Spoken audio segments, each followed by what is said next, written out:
नमस्कार दोस्तों। आज की कहानी है सास ससुर का धमाकेदार जवाब। इस बुढ़िया को तो बुढ़ापे में मोबाइल चलाने का शौक चढ़ा है। तंग आ गई हूँ मैं तो।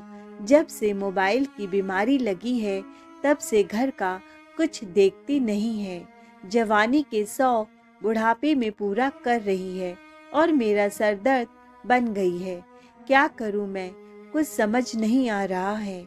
सिमी अपनी सहेली रूपाली से अपना हाली दिल बयां करती है कि तभी उसकी सास गीता जी का मैसेज उसकी मोबाइल पर आता है।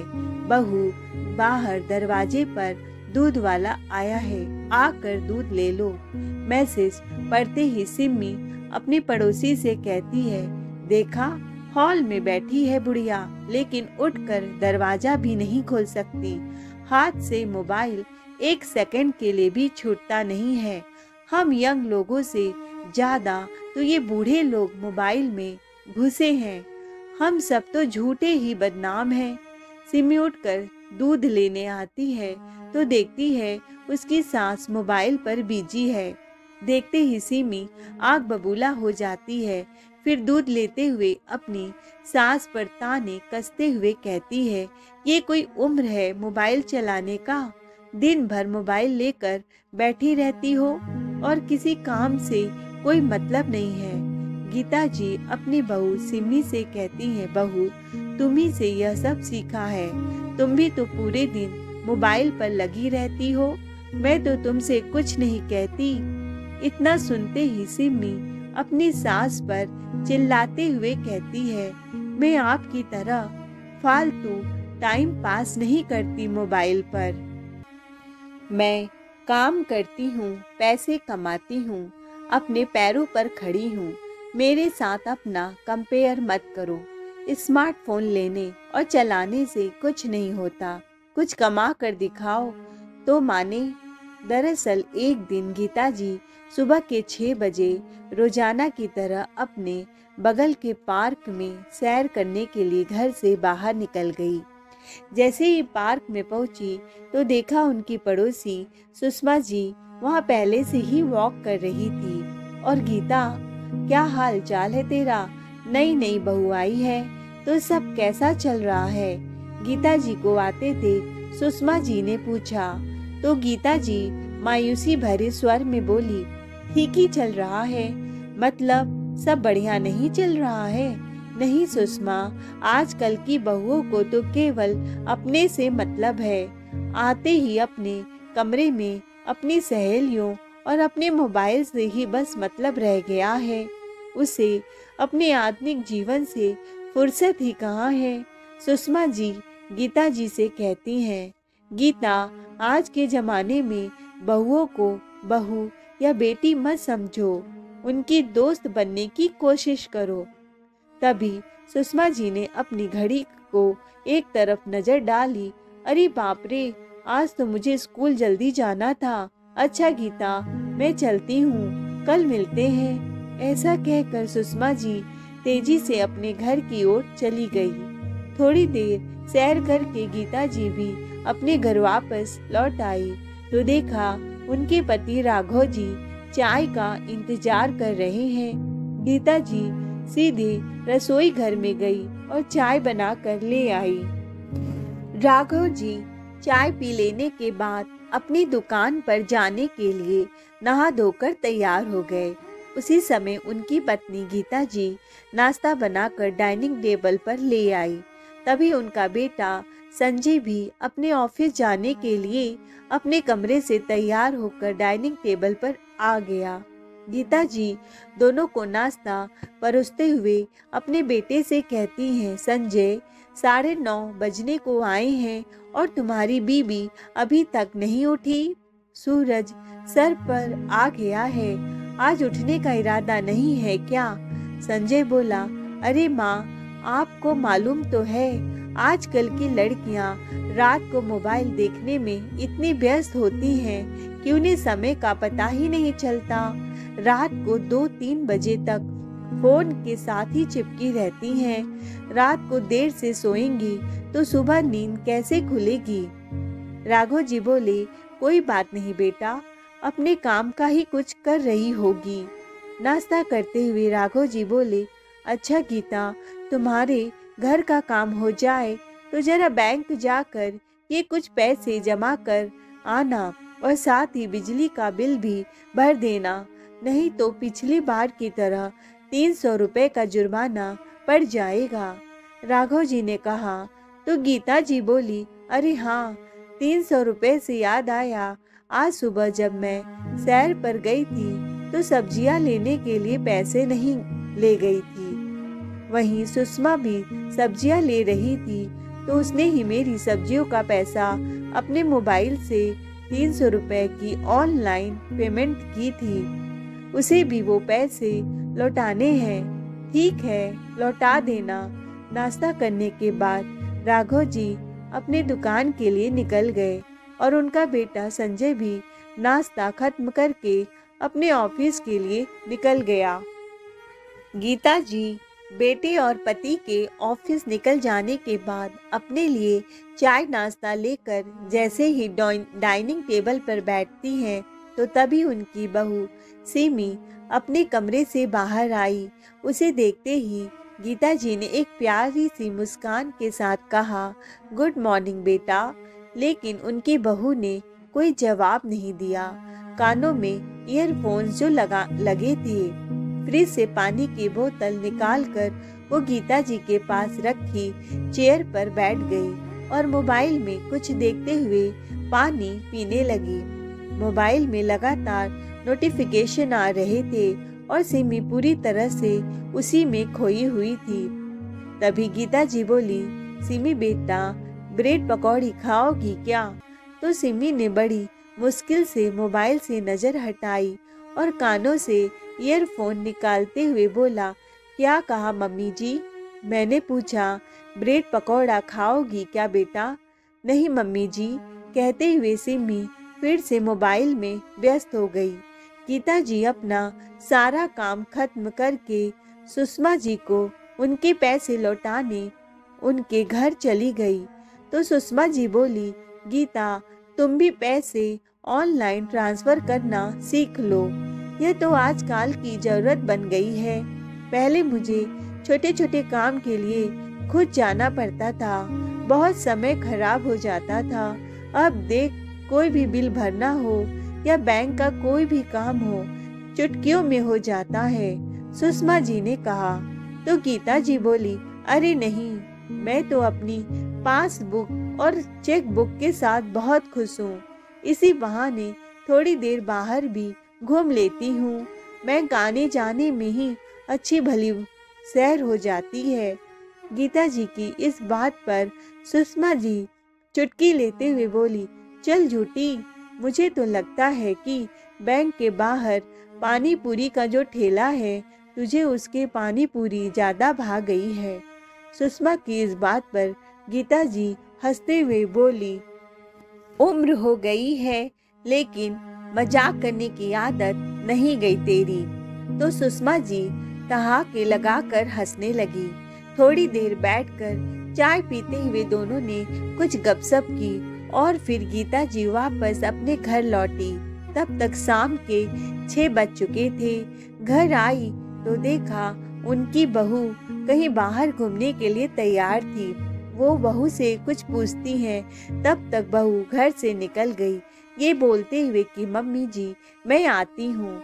लेकिन जब रात के 8 बज गए और बहू नहीं आई तो गीता जी ने अपने घर से बाहर निकलकर अपना फोन निकालकर अपनी बहू को फोन लगाया, लेकिन दूसरी ओर से कोई जवाब नहीं आया। तभी उनका पड़ोस का बच्चा उनके पास आया।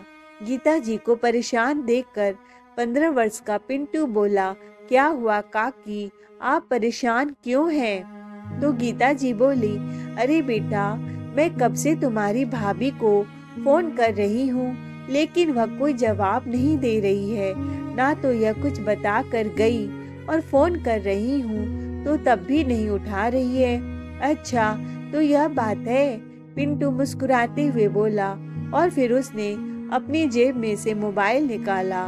मोबाइल में देखते हुए पिंटू बोला, काकी, 2 घंटे पहले भाभी मनी स्क्वायर मॉल में घूम रही थी और अभी 1 घंटा पहले भैया के साथ मेन रोड में कोल्ड ड्रिंक पी रही है। यह सुनकर गीता जी की हैरानी का ठिकाना ना रहा। क्या? लेकिन तुझे यह सब कैसे पता चला? गीता जी ने हैरानी से पूछा। तो पिंटू बोला, अरे यह सोशल मीडिया है ना, इस पर सब कुछ पता चल जाता है। कोई कहीं भी जाए इस पर स्टोरी जरूर डालता है। स्टोरी? यह क्या होता है? गीता जी ने आश्चर्य से पूछा। तो पिंटू ने अपना मोबाइल दिखाया। यह देखिए काकी, यह फेसबुक है। इसमें लोग स्टोरी लगाते हैं, कौन कहाँ घूम रहा है, क्या खा रहा है, क्या पी रहा है, किसके साथ है, किसका बर्थडे कब है, सब कुछ पता चल जाता है। अरे ऐसा कैसे हो सकता है? गीता जी बड़ी सोच में थी। तभी पिंटू के मोबाइल पर एक वॉइस मैसेज आया। उसने सुना तो उसके पापा की आवाज़ थी। पिंटू, कहाँ हो तुम? तुमने अभी तक अपना होमवर्क भी खत्म नहीं किया और बिना बताए बाहर निकल गए। जल्दी से घर वापस आओ। फिर पिंटू ने वॉइस मैसेज किया, ठीक है पापा, अभी आता हूँ।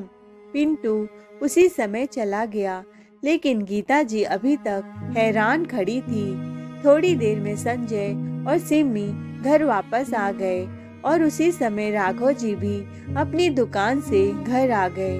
सभी खाने के टेबल पर एक साथ बैठे तो गीता जी अपने बेटे से बोली, अरे संजय, आज तुम्हें ऑफिस से आने में इतनी देर कैसे हो गई? अरे माँ, आज ऑफिस में ज्यादा काम था ना, इसीलिए। तभी गीता जी अपनी बहू सिमी से कहती हैं, बेटा सिमी, आओ तुम भी खा लो। नहीं मम्मी जी, बाहर खा लिया था मैंने। संजय ने कहा, अरे एक चपाती तो खा लो, माँ ने बड़े प्यार से खाना बनाया है। संजय की जिद पर सिमी डाइनिंग टेबल पर बैठ गई तो गीता जी चुटकी लेते हुए बोली, मेन रोड की कोल्ड ड्रिंक से पेट थोड़ी भरता है। बहू, यह बात सुनकर सिमी और संजय सक पका गए और खाना खाते खाते खांसने लगे। खाना खाते हुए गीता जी बोली, सब्जी कैसी बनी है बहू? तो सिमी ने कोई जवाब नहीं दिया। वह फिर से अपने फोन में व्यस्त थी। बहू, कम से कम खाना खाते हुए तो मोबाइल साइड में रख सकती हो ना? गीता जी गुस्से से बोली। अरे मम्मी जी, कुछ जरूरी काम था, सिमी ने कहा। तो संजय बोला, कोई बात नहीं माँ, उसे करने दो। जब सिमी ने मोबाइल रखा तो गीता जी, अच्छा बहू, तुम पूरे दिन मोबाइल पर क्या करती रहती हो? सिमी कहती है, अरे क्या बताऊं आप लोगों को मोबाइल के बारे में, आप लोग क्या समझेंगे? मेरे बताने से भी आपको समझ नहीं आएगा। लेकिन सिमी बेटा, तुमने कभी हमें समझाया भी तो नहीं, गीता जी ने कहा। तो संजय बोला, अरे माँ, इसे समझना आप लोगों के बस की बात नहीं है। आजकल जनरेशन के लोग ही मोबाइल के बारे में समझ पाते हैं, आप लोग समझ नहीं पाएंगी इस बुढ़ापे में। संजय के इस रूखे व्यवहार से गीता जी आहत हो गई और फिर राघव जी से बोली, सुन रहे हैं आप? यह सुनना बाकी रह गया था अपने बेटे से, जिसे इतने लाड से पाल पोस कर बड़ा किया था, पढ़ाया लिखाया था, जिस बेटे को कभी हम अपनी पूरी दुनिया समझा करते थे। आज वही बेटा मुझसे कहता है कि तुम्हें कुछ समझ नहीं आएगा। माँ की इस बात पर संजय गुस्से में खाना छोड़कर अपने कमरे में चला गया। साथ ही सिम्मी भी अपने कमरे में चली गई तो गीता जी से बोले, राघव जी, अरे शांत हो जाओ। गीता बेटा बड़ा हो गया है, उसे प्यार से समझाया करो। फिर गीता जी उदास होते हुए बोली, कितनी तेजी से वक्त बदलता जा रहा है ना, और बदलते वक्त के साथ बच्चे भी कितनी तेजी से बदलते जा रहे हैं। इतना बोलकर गीता जी अपनी आंखों के आंसू छिपाते हुए बर्तन उठाकर रसोई घर में ले गई फिर अगले दिन सुबह सैर करते हुए गीता जी ने सुषमा जी, जो कि उनके पड़ोस में ही रहती हैं, जब अपनी अच्छी दोस्त को अपनी परेशानी बताई तो सुषमा जी बोली, समय बदल गया है ना, इसीलिए आजकल के बच्चों को समझाने के लिए हमें भी उनकी तरह ही सोचना पड़ेगा, उनकी तरह जीना सीखना पड़ेगा। अब मुझे ये देख लो, सोशल मीडिया पर अकाउंट बनाना, ऑनलाइन पैसे ट्रांसफ़र करना, ऑनलाइन से शॉपिंग करना, बिजली का बिल भरना, यह सब मैंने भी तो सीखा है ना, तो तुम भी सीख लो। मेरी बहू क्या करती है, कहाँ जाती है, उस पर मेरी पूरी नज़र होती है। सुषमा जी की यह बात सुनकर गीता जी उत्साहित होते हुए बोली, अच्छा, यह बात तो बहुत अच्छी है। मेरे बेटे बहू का तो पता ही नहीं चलता। कुछ पूछती हूँ तो उल्टा भड़क पड़ता है। हमारे पड़ोस का बेटा पिंटू, कल उसने अपने मोबाइल में सोशल मीडिया पर उसकी स्टोरी देखकर मुझे बताया कि बहू मनी स्क्वायर मॉल में घूम रही थी। तो सुषमा जी बोली, अच्छा, पिंटू ने देखकर बताया कि तुम्हारा बेटा बहू मॉल में घूम रहे हैं। यह सुनकर सुषमा जी कुछ सोचने लगी और फिर बोली, मेरे पास एक आइडिया है। कैसा आइडिया? गीता, तुम भी स्मार्टफोन यूज करना शुरू कर दो, सारी प्रॉब्लम ही सॉल्व हो जाएगी। क्या? कैसी बहकी बहकी बातें कर रही हो? मेरी बहू जो घंटों मोबाइल में घुसी रहती है, उससे मैं पहले से ही परेशान हूँ। ऊपर से तू मुझे सलाह दे रही है कि मैं भी स्मार्टफोन नाम की मुसीबत पाल लूँ। बहू को निकालने की बजाय मैं भी स्मार्टफोन में घुस जाऊं। गीता जी की इस बात पर सुषमा जी बोली, अरे नहीं बाबा, मैंने यह कब कहा कि तुम स्मार्टफोन में घुस जाओ। जितना जरूरत हो उतना ही चलाना, लेकिन कम से कम तुम अपने बहू बेटे पर तो नजर रख सकती हो ना, कि वह कहाँ हैं, किसके साथ हैं, क्या कर रहे हैं। बात तो ठीक है, लेकिन एक प्रॉब्लम है। मेरा मोबाइल तो बटन वाला है, इसके लिए तो स्मार्टफोन चाहिए होगा ना। हाँ, तो इसमें परेशानी किस बात की है?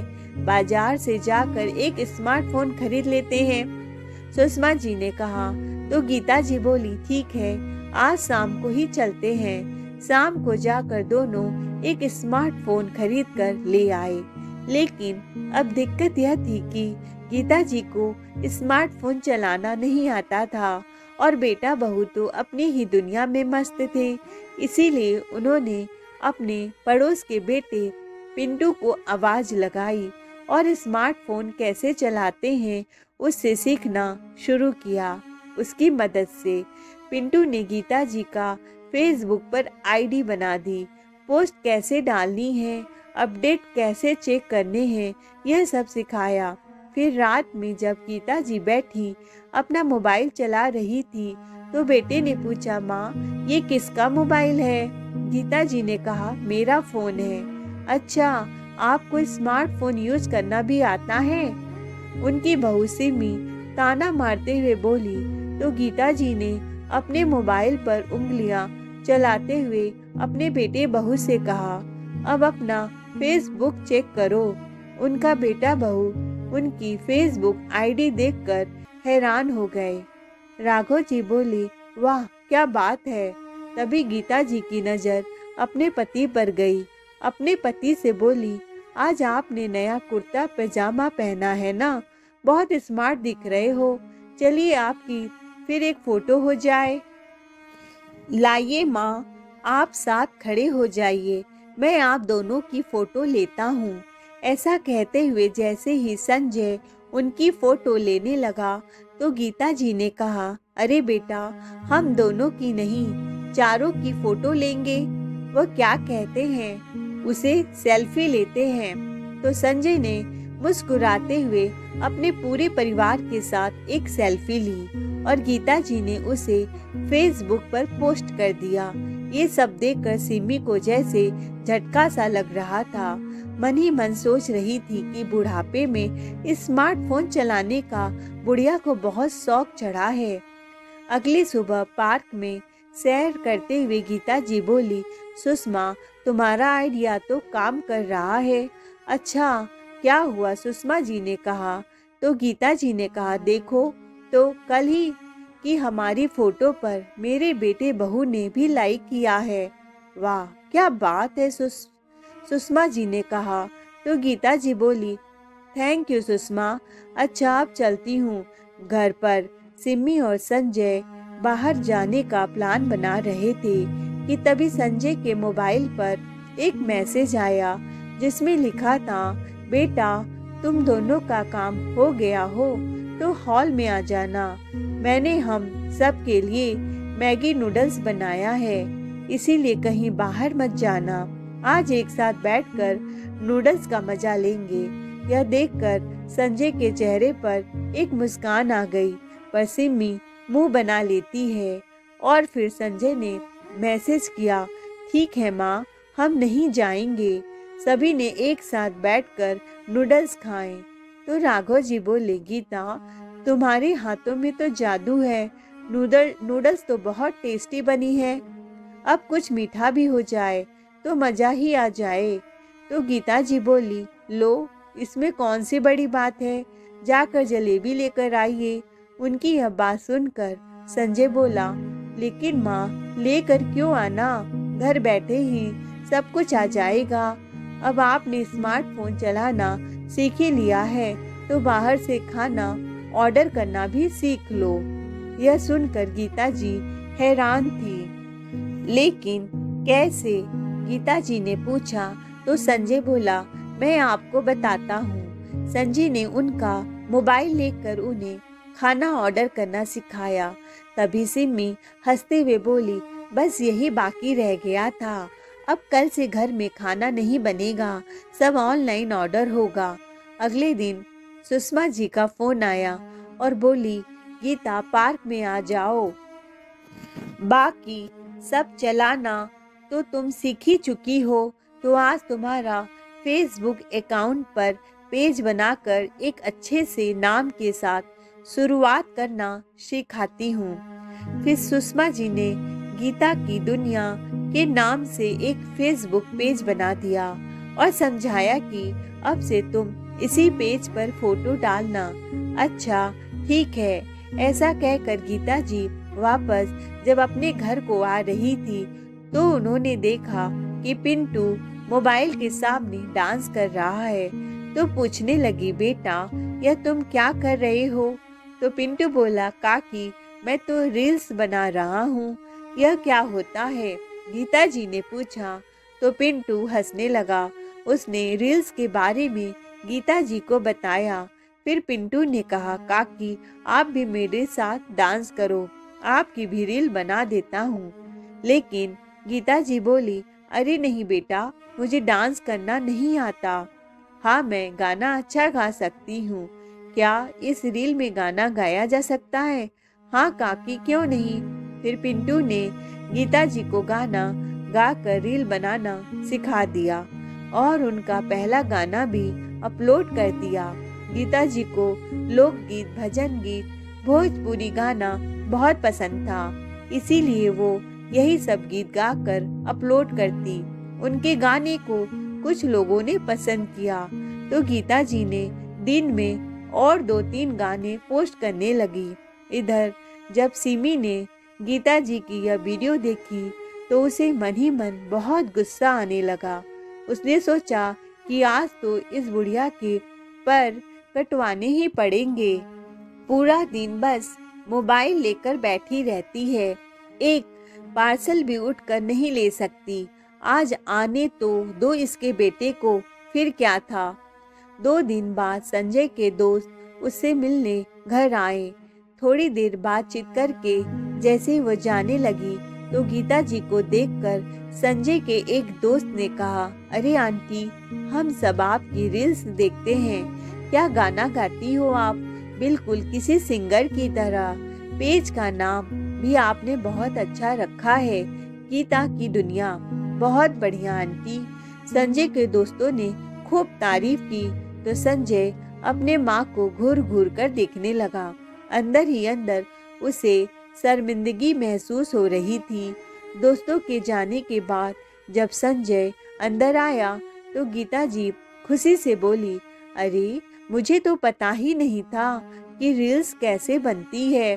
यह तो पिंटू के साथ रहते रहते सीखा है। मैंने भी अपनी 1-2 रील्स बना ली। सब लोगों ने बहुत लाइक किया, लेकिन तुमने लाइक नहीं किया। गीता जी के इतना बोलते ही संजय का गुस्सा फूट पड़ा। बस करो माँ, परेशान हो गया हूँ मैं आपसे। और कितनी शर्मिंदगी महसूस करवाओगी मुझे। कहाँ छोटा बच्चा पिंटू और कहाँ आप। मेरे दोस्त आपकी तारीफ करने की बजाय आपका मजाक उड़ा रहे थे। इतना भी नहीं समझती कि मेरे दोस्तों के बीच मेरी कितनी बेइज्जती हो रही है। संजय के इतना बोलने की देरी थी कि सिमी को भी मौका मिल गया आग में घी डालने का, अपनी सास को सबक सिखाने का। फिर उधर से सिमी भी आती है और कहती है, और क्या, तुम्हारी माँ को अपनी उम्र का भी ख्याल नहीं है। इस उम्र में उन्हें रील्स बनाने का शौक चढ़ा है। मेरी भी बहुत बेइज्जती हो गई। मेरी सारी फ्रेंड्स मुझे कॉल कर करके बोल रही थी, तुम्हारी सास कैसे वाहियात वीडियो बनाती है। इन्हें क्या लगता है कि ऐसी रील्स बनाकर, ऐसे वीडियो बनाकर, इस तरह के गाने गाकर ये फेसबुक से पैसे कमाने लगेंगी। इस तरह के देहाती गानों को कौन सुनना पसंद करता है। अच्छी कोई फिल्मी गाने गाती तो कोई बात होती, पर यह तो देहाती गाने गाती हैं। तभी राघव जी आते हैं और अपने बेटे बहू की बातों को सुनते हुए कहते हैं, जब मुझे कोई दिक्कत नहीं है तो तुम दोनों को क्यों दिक्कत हो रही है। इस पर सिमी भड़कते हुए कहती है, आप नहीं जानते हैं पापा जी, हमारी कितनी बदनामी हो रही है ऐसे गाना गाने से। और कौन सा माँ ऐसे गाना गाने से कमाने लगेंगी। अरे यह सब तो बस आजकल के जनरेशन के लिए, इंजॉयमेंट के लिए बना है। इन्हें तो बस अपने चूल्हा चौका से मतलब रखना चाहिए। गीता जी बोली, अच्छा, क्या तुम दोनों ने कभी सोचा अपनी माँ के बारे में। तुम दोनों तो अपनी ही दुनिया में इतना मस्त हो कि बाकी किसी का तुझे कोई ख्याल ही नहीं है। सोच कर बता, जब से तेरी बीबी आई है, क्या तूने कभी हमारे पास बैठकर 2 मिनट प्यार से बात भी की है। तू ही बता, आखिरी बार तूने कब हमारे साथ अपना हाल चाल बांटा था या हमारा हाल पूछा था। कभी हमसे यह भी पूछा है कि तुमने खाना खाया या नहीं। माना कि तुम बहुत बिजी रहते हो, लेकिन तुम्हारी पत्नी वह भी इतनी बिजी है। घर में बहू लाने का क्या ही फायदा है कि जब मैं फिर भी अकेले ही हूँ, जैसे मैं पहले रहा करती थी। मेरे साथ देने वाला कोई नहीं, मुझसे बात करने वाला कोई नहीं। घर के सारे काम में मैं अकेले ही करती हूँ। सुबह के नाश्ते से लेकर रात का खाना भी मैं खुद ही बनाती हूँ। तुम्हारी बीबी भी सारा दिन मोबाइल में व्यस्त रहती है, तब तो उसे कोई कुछ नहीं कहता। आज जब मैं मोबाइल पर कुछ कर रही हूँ या मोबाइल में बिजी हूँ तो तुम दोनों को इतना खल रहा है। अरे मेरा भी तो मन करता है कि कभी बहू मेरे साथ बैठे, वह भी हम सब के लिए कभी एक चाय तो बना दे, लेकिन नहीं, बहू तो बस मोबाइल में ही बिजी रहती है। तो मैं किससे बातें करूं, किसके पास जाऊं। उतने में पिंटू दौड़ता हुआ गीता जी के पास आया और बोला, काकी कमाल ही हो गया। अरे अरे क्या हो गया पिंटू, राघव जी ने पूछा तो पिंटू बड़े कूद कूद कर बोला, काका, काकी जो सबसे पहला रील्स बनाया था उसे अब तक 10 मिलियन लोग देख चुके हैं। और जानते हो काकी, आपको 5 लाख फॉलोअर्स भी मिल चुके हैं। यह सुनकर राघव जी और गीता जी की हैरानी का ठिकाना न रहा और सिमी और संजय का मुंह तो खुला का खुला रह गया। वे दोनों हैरानी से कभी अपने माँ को देख रहे थे तो कभी उनके मोबाइल को। तो दोस्तों, कैसी लगी आपको आज की कहानी, कमेंट में ज़रूर बताइएगा। कहानी सुनने के लिए दिल से धन्यवाद।